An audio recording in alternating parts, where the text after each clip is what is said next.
Hi welcome to Nisha spices. Super tasty ആയിട്ടുള്ള banoffee pie ആണ് ഇന്നത്തെ റെസിപ്പി. നമുക്ക് എങ്ങനെയാണ് ഉണ്ടാക്കുന്നതെന്ന് കാണാം. ബനോഫി പൈ ഉണ്ടാക്കാനായിട്ടുള്ള ഫസ്റ്റ് സ്റ്റെപ്പ് എന്ന് പറയുന്നത് ഒരു ടോഫി ഉണ്ടാക്കിയെടുക്കണം. ഞാൻ കുറേ നാൾ മുമ്പ് ഒരു ടോഫി പുഡിംഗ് ഉണ്ടാക്കി കാണിച്ചതിലുള്ള സെയിം സ്റ്റെപ്പാണ് ഇത്. കണ്ടൻസ്ഡ് മിൽക്ക് 400 ml കണ്ടൻസ്ഡ് മിൽക്കാണ്. ഏത് ബ്രാൻഡ് നമ്മുടെ മിത്തായി മീറ്റ് എന്നൊക്കെ പറഞ്ഞ് കിട്ടുന്ന ഏത് ബ്രാൻഡ് കണ്ടൻസ്ഡ് മിൽക്ക് ആണെങ്കിലും കുഴപ്പമില്ല കേട്ടോ. 400 ml ടിന്നാണ്, 400 ഗ്രാം ആ ഒരു ടിന്നില്, വലിയ ടിൻ സാധാരണ. അപ്പം അത് ഒരു പ്രഷർ കുക്കറിലിട്ട് കുക്ക് ചെയ്തെടുക്കുകയാണ്.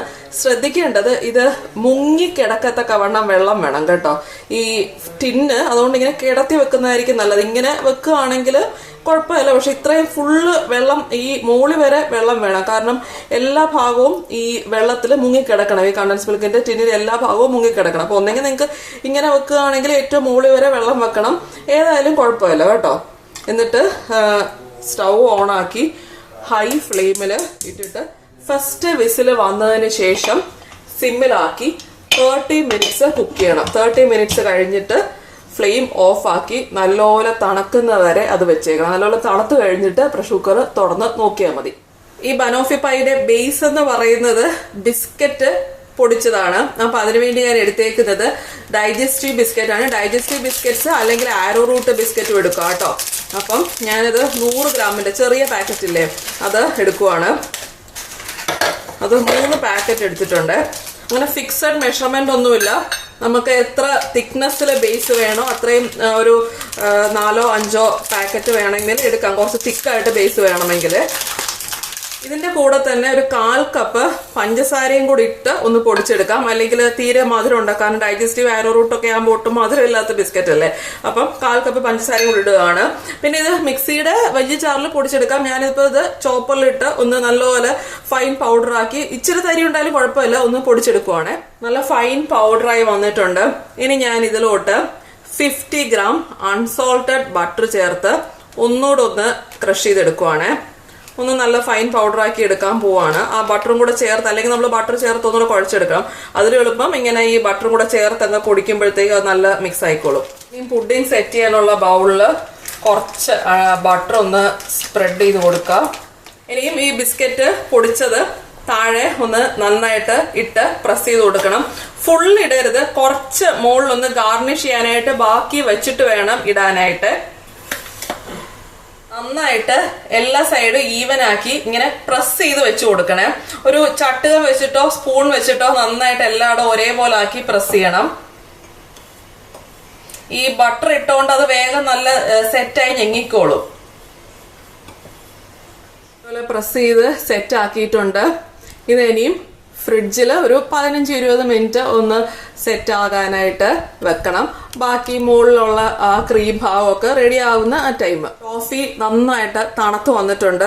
ഇത് ഞാൻ പുഡിംഗ് ഉണ്ടാക്കുന്നതിന്റെ തലേ ദിവസം ചെയ്ത് വെച്ചാണ് കേട്ടോ. എപ്പോഴും അങ്ങനെ ചെയ്ത് വെക്കുന്നതായിരിക്കും എളുപ്പം. അല്ലെങ്കിൽ നമ്മൾ ഒരുപാട് നേരം രാവിലെ ചെയ്ത് ഈ ടോഫി ഉണ്ടാക്കി വെച്ചിട്ട് വൈകുന്നേരം പുഡിംഗ് ഉണ്ടാക്കണം. അല്ലെങ്കിൽ ഒത്തിരി നേരം നമ്മളിങ്ങനെ തണുക്കാൻ നല്ലപോലെ തണുത്തിട്ട് ഈ ടിൻ തുറക്കാവുള്ളൂ. നല്ല ടോഫി റെഡിയായി, നല്ല ഒരു ബ്രൗൺ കളറായിട്ട്. ഇത് ശരിക്കും നല്ലൊരു കോഫി ബൈറ്റ് ആ ഒരു ടേസ്റ്റ്, നമ്മുടെ ഒരു ടോഫി എന്ന് പറയത്തില്ല, ആ ഒരു ടോഫിയുടെ ടേസ്റ്റ് ആണ്. ഇതിനി ഒരു ബൗളിലോട്ടാക്കണം.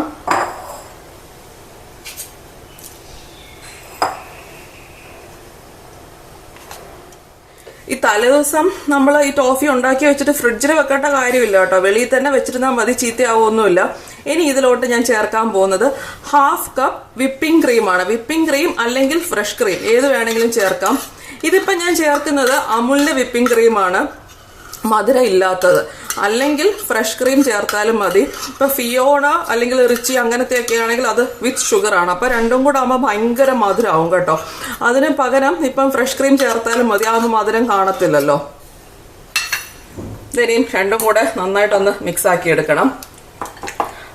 വിപ്പിംഗ് ക്രീമൊക്കെ നമ്മൾ യൂഷ്വലി നേരത്തെയൊക്കെ നിങ്ങൾ മേടിച്ച് വെക്കുകയാണെങ്കിൽ ഫ്രീസറിലാണ് സ്റ്റോർ ചെയ്യേണ്ടത്. എന്നിട്ട് ഉപയോഗിക്കുന്നതിന്റെ തലേ ദിവസം എടുത്ത് ഫ്രിഡ്ജിൽ വെക്കണേ. ഇങ്ങനെ നല്ലൊരു സ്മൂത്ത് ആക്കി എടുത്തിട്ടുണ്ട്. ഇതിനെയും മാറ്റി വെക്കാം. കുറച്ച് വിപ്പിംഗ് ക്രീം ഒന്ന് ബീറ്റ് ചെയ്തെടുക്കണം. അപ്പം ഞാൻ പറഞ്ഞല്ലോ, വിപ്പിംഗ് ക്രീം അല്ലെങ്കിൽ ഫ്രഷ് ക്രീം യൂസ് ചെയ്യാം. ഫിയോനയുടെ അല്ലെങ്കിൽ റിച്ചിയുടെ ആണെങ്കിൽ നമ്മൾ നേരത്തെ ഉള്ളതിന് ഫ്രഷ് ക്രീം തന്നെ വേണ്ടി വരും. കാരണം അതിനകത്തോട്ട് ഫിയോന റിച്ചിയൊക്കെ ഇട്ടാൽ ഡബിൾ മധുരമായിരിക്കും. അതുകൊണ്ടാണ് ഇപ്പം അമൂലാകുമ്പം ഇതിനകത്ത് മധുരമില്ല. പക്ഷെ ഇത് സ്റ്റിഫ് ആവാനായിട്ട് കുറച്ച് സമയം എടുക്കും. അങ്ങനെ ഭയങ്കര സ്റ്റിഫ് ആവണമെന്നൊന്നുമില്ല. എക്സ്ട്രാ കുറച്ച് മധുരം കൂടി ഇട്ടൊന്ന് ബീറ്റ് ചെയ്താൽ മതി. ഞാൻ ഈ ബൗളും ബീറ്റിംഗ് ബ്ലേഡും ഒക്കെ ഒരു 2 hours മുമ്പ് ഫ്രീസറിൽ വെച്ചിട്ട് ഒന്ന് തിളപ്പിച്ചെടുത്തതാണ്. കേക്ക് പോലെ അങ്ങനെ ഭയങ്കര സ്റ്റിഫ് ആവണമെന്നില്ല കേട്ടോ. അപ്പം 2 കപ്പ് വിപ്പിംഗ് ക്രീമാണ് എടുക്കുന്നത്. ഇതാണ് അമുലിന്റെ വിപ്പിംഗ് ക്രീം. ഡിഫറൻസ് എന്താന്ന് വെച്ചാൽ അമുലിന്റെ വിപ്പിംഗ് ക്രീം ഡയറി വിപ്പിംഗ് ക്രീമാണ്. മറ്റേത് ഫിയോന റിച്ചിയൊക്കെ നോൺ ഡയറി വിപ്പിംഗ് ക്രീമാണ്. അത് വിത്ത് ഷുഗർ ആണ്. പക്ഷെ അത് നല്ല വേഗം സ്റ്റിഫ് ആവും. ഇത് കുറേ നേരം ബീറ്റ് ചെയ്താലേ സ്റ്റിഫ് ആവുള്ളൂ. അപ്പൊ കേക്കിനൊക്കെ എപ്പോഴും മറ്റേത് തന്നെയാണ് നല്ലത്. ഇതിപ്പോ പുഡിംഗ് ആവേണ്ട വലിയ കുഴപ്പമില്ല. കുറച്ച് നേരം ഒന്ന് ബീറ്റ് ചെയ്ത് കഴിയുമ്പോഴത്തേക്കും ഞാൻ 1/2 കപ്പ് ഷുഗർ ചേർക്കുകയാണ്.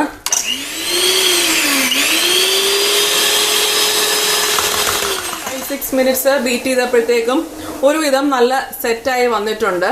ഇനിയും 2 റോബസ്റ്റ പഴം ഞാൻ ഒന്ന് മാഷ് ചെയ്തെടുക്കാൻ പോവാണ്. ഈ ബനോഫി പൈ എന്ന് പറയുന്നത് ബനാനയും ടോഫിയും കൂടെ ചേരുമ്പോഴാണ് ബനോഫി ആവുന്നത്. അപ്പം ഈ പഴം അതിനകത്തോട്ട് നല്ലപോലെ ഉടച്ച് ഈ നമ്മളിപ്പം റെഡിയാക്കി വെച്ചിരുന്ന വിപ്പിംഗ് ക്രീമിനകത്തോട്ട് ചേർക്കണം. ആ ഉടച്ച പഴം ഇതിനകത്തോട്ട് ചേർക്കുവാണേ.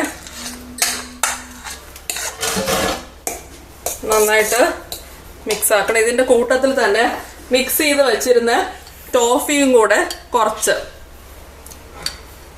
ആ ഒരു ഫ്ലേവർ, ടോഫിയുടെ ഫ്ലേവർ കുറച്ച് ഈ വിപ്പിംഗ് ക്രീമിന് വരാൻ, അല്ലെങ്കിൽ അതൊരു പ്ലെയിൻ ഫ്ലേവർ ആയിരിക്കും. അപ്പൊ കുറച്ച് ആ ടോഫി ഫ്ലേവറും കൂടെ കിട്ടാനായിട്ട്. ഇനി ഇത് സെറ്റ് ചെയ്യാനായിട്ട് വെക്കാം. പൊടിച്ചു വെച്ച ബിസ്ക്കറ്റ് ലെയറിന്റെ മുകളിലോട്ട് ആദ്യം ടോഫി ഒഴിക്കണം.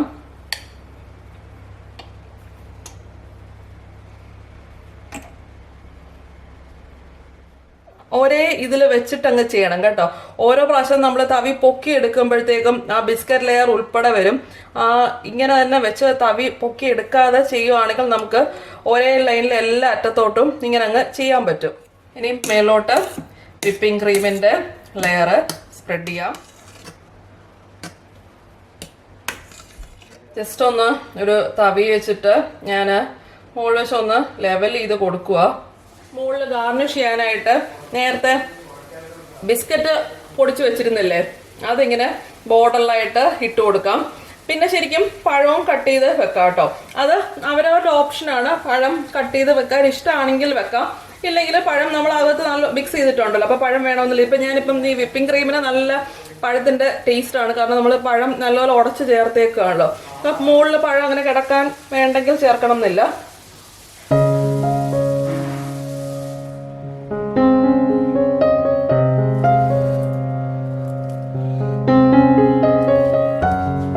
ഇതെനിയും സെറ്റ് ആവാനായിട്ട് ഫ്രിഡ്ജിൽ വെക്കുകയാണ്. ഫ്രിഡ്ജിലാണ്, ഫ്രീസറിലല്ല. ഒരു 4 hours കഴിഞ്ഞിട്ട് കട്ട് ചെയ്ത് കാണിച്ചു തരാം. ഞാനൊരു 4 പീസ് ബനാന ജസ്റ്റ് കട്ട് ചെയ്ത് നടുക്ക് വെച്ചു. ഓപ്ഷനാണ്, വേണമെന്നില്ല, വേണമെങ്കിൽ വെക്കാം, അത്രേ ഉള്ളൂ കേട്ടോ. ഞാൻ ഇത് അടച്ച് ഫ്രിഡ്ജിൽ വെക്കുവാണ്. 4 hours കഴിഞ്ഞിട്ട് ഞാൻ പുഡിംഗ് ഫ്രിഡ്ജിൽ നിന്ന് എടുത്തിട്ടുണ്ട്. ഞാൻ ഈ ചെറിയ ഡിഷിലുള്ളതൊന്ന് പുറത്തെടുത്ത് കാണിക്കാം കേട്ടോ. ഇതാ നല്ല സൂപ്പർ ടേസ്റ്റി സാധനമാണ്. അപ്പം എല്ലാവരും ഈ ബനോഫി പൈ ഒന്ന് ട്രൈ ചെയ്ത് നോക്കി ഇഷ്ടപ്പെട്ടോ ഇല്ലയോ എന്ന് പറയണം. നമുക്ക് അടുത്ത പ്രാവശ്യം പുതിയൊരു വീഡിയോ ആയിട്ട് കാണാം. ബൈ.